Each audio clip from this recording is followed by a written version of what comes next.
అందరికీ నమస్కారం. గతం నుంచి మనం చెబుతున్నాం రాష్ట్రంలో ఎక్కడ పడితే అక్కడ అక్రమంగా ఇసుక తవ్వేస్తున్నారని. మనం చెప్పడం కాదు, నేషనల్ గ్రీన్ ట్రిబ్యునల్ కూడా గతంలో అదే మాట చెప్పింది. జేపీ వెంచర్స్కి అక్రమంగా తవ్వుతున్నందుకు 19 కోట్ల రూపాయల ఫైన్ కూడా విధించింది. సరే, వాళ్ళు ఫైన్ కట్టకుండా సుప్రీంకోర్టులో దాన్ని సవాల్ చేశారనుకోండి. అయితే ఇప్పుడు వీళ్ళ అబద్ధాల పుట్ట బట్టబయలైంది. జగన్మోహన్ రెడ్డి అండ్ కో అబద్ధాల పుట్ట ఈరోజు బట్టబయలైంది.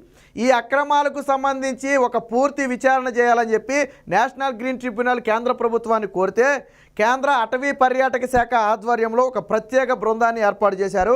ఆ బృందం ఈరోజు ఒక సంచలన నివేదికనైతే నేషనల్ గ్రీన్ ట్రిబ్యునల్కి ఇవ్వడం జరిగింది. అందులో ఒళ్ళు గగుర్పుర్చే నిజాలను అందులో పేర్కొనడం జరిగింది. ఏపీలో కేవలం 40 రీచ్లకు మాత్రమే ఆ నేషనల్ గ్రీన్ ట్రిబ్యునల్ అనుమతిస్తే, పర్యాటక శాఖ అనుమతిస్తే జగన్మోహన్ రెడ్డి ప్రభుత్వం 500 రీచ్లలో అక్రమంగా ఇసుక తవ్వుతుంది. ఎస్, మీరు విన్నది నిజమే. 40 రీచ్లకు పర్మిషన్ ఉంటే 500 రీచ్లలో అక్రమంగా ఇసుక తవ్వుతుంది. ఈ మొత్తాన్ని కూడా కేంద్ర బృందం పోసగుచ్చినట్టుగా వివరాలతో సహా ఆధారాలతో సహా అన్నిటినీ కూడా నేషనల్ గ్రీన్ ట్రిబ్యునల్కి ఈరోజు ఇవ్వటం జరిగింది. దీంతో నేషనల్ గ్రీన్ ట్రిబ్యునల్ కూడా ఆశ్చర్యపోయే పరిస్థితి. గతంలో చిన్న చిన్న తప్పులకే 19 కోట్లు ఫైన్ వేసింది. ఇప్పుడు ఈ తప్పుకి నేషనల్ గ్రీన్ ట్రిబ్యునల్ అంచనా ప్రకారం 500 కోట్ల రూపాయల ఫైన్ విధించబోతున్నారు. అది జేపీ వెంచర్స్ కడుతుందా, జగన్మోహన్ రెడ్డి కడతారా, వాళ్లే తేల్చుకోవాలా. వీళ్ళు చేసినటువంటి అరాచకానికి గాను 500 కోట్ల రూపాయలు ఫైన్ వేయబోతున్నారు. పైగా ఆల్రెడీ గతంలో నేషనల్ గ్రీన్ ట్రిబ్యునల్ ఏం చెప్పింది, మీరు అక్రమంగా తవ్వద్దు, కొన్ని రీచ్లను పూర్తిగా వదిలేయమని చెబితే వారికి వదిలేసామని చెప్పి వీళ్ళు అడ్డగోలుగా తవ్వేస్తున్నారు. అది కూడా ఈరోజు ఈ విచారణలో బయటపడింది. నేషనల్ గ్రీన్ ట్రిబ్యునల్ ఆపమని చెప్పిన తర్వాత కూడా ఆపకుండా అడ్డగోలుగా తవ్వేస్తున్నారనే నిజాలు ఈరోజు ఆ కమిటీ నివేదికలో బయటపడ్డాయి. దీంతో నేషనల్ గ్రీన్ ట్రిబ్యునల్ ఒక నిర్ణయానికి వచ్చింది. ఏపీ ప్రభుత్వం మన మాటినే పరిస్థితి లేదు, ఎన్జీటీని లెక్క చేసే పరిస్థితి లేదు. 40 రీచ్లకి అనుమతులు ఉంటే 500 రీచ్లు తవ్వటం అంటే ఆషామాషి వ్యవహారం కాదు. ప్రకృతిని పూర్తిగా ధ్వంసం చేసేశారు. కాబట్టి ఈ కేసు మొత్తాన్ని కూడా సుప్రీంకోర్టుకి అప్పగించాలని చెప్పి వారు ఒక నిర్ణయానికి వచ్చారు. ఆల్రెడీ సుప్రీంకోర్టులో ఈ కేసు వచ్చే వారం విచారణకు రాబోతుంది. ఇందాక నేను చెప్పాను కదా, గతంలో 19 కోట్ల రూపాయలు జేపీ వెంచర్స్కి ఫైన్ వేస్తే నేషనల్ గ్రీన్ ట్రిబ్యునల్ కట్టకుండా కోర్టుకి ఛాలెంజ్ చేశారు సుప్రీంకోర్టులో. ఆ విచారణ జరుగుతుంది. ఇప్పుడు ఈ కేంద్ర నివేదిక కన్నా సుప్రీంకోర్టు చేతికి వెళ్తే ఇక జేపీ వెంచర్ చచ్చిందే పో. ఎందుకంటే నేషనల్ గ్రీన్ ట్రిబ్యునలే 500 కోట్ల రూపాయలు ఫైన్ వేస్తుంది. వీళ్ళంటే ఫైన్ వేసి వదిలేశారు, సుప్రీంకోర్టు ఫైన్ వేసి వదలదు. అందుకు బాధ్యులైన వారి మీద కఠిన చర్యలు తీసుకోవాలని చెప్పి, క్రిమినల్ చర్యలు తీసుకోవాలని చెప్పి ఆదేశిస్తుంది.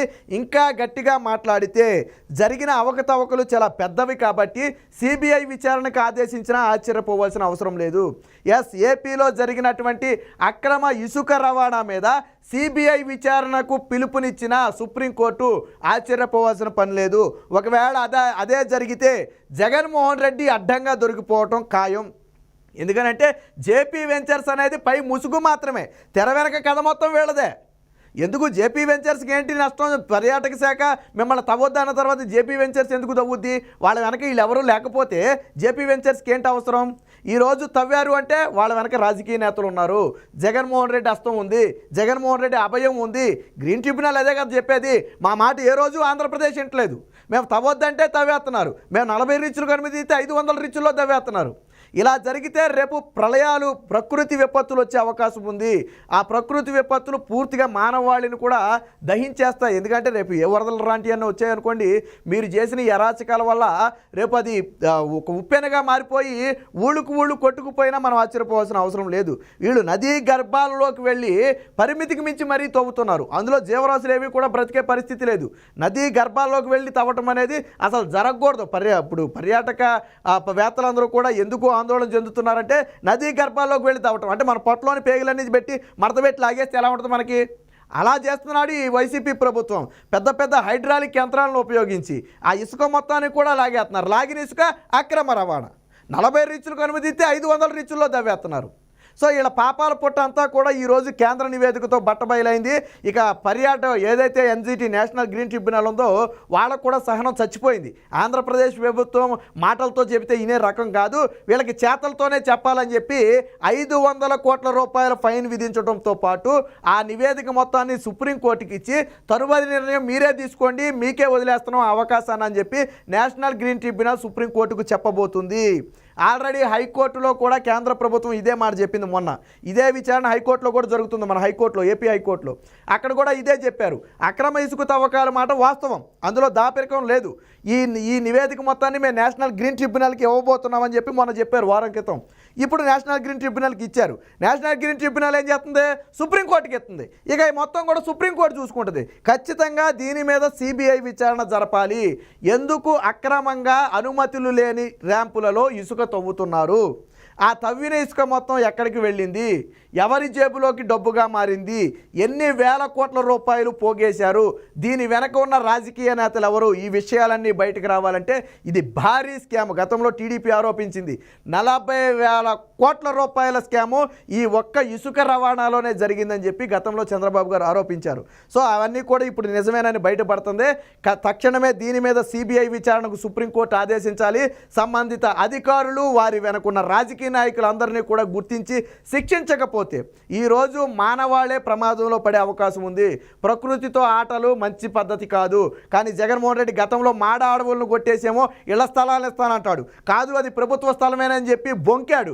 కానీ కేంద్రం ఏం చెప్పింది? సర్వే చేసి అవి ఖచ్చితంగా అడవులే, జగన్మోహన్ రెడ్డి వాటిని పూర్తి చేసి ఇల్లు ఇచ్చాడని చెప్తే అప్పుడు కూడా 100 కోట్లు ఎంతో ఫైన్ వేసినట్టుగా ఉన్నారు. అప్పుడు కూడా నేషనల్ గ్రీన్ ట్రిబ్యునల్ ఆగ్రహం వ్యక్తం చేసింది.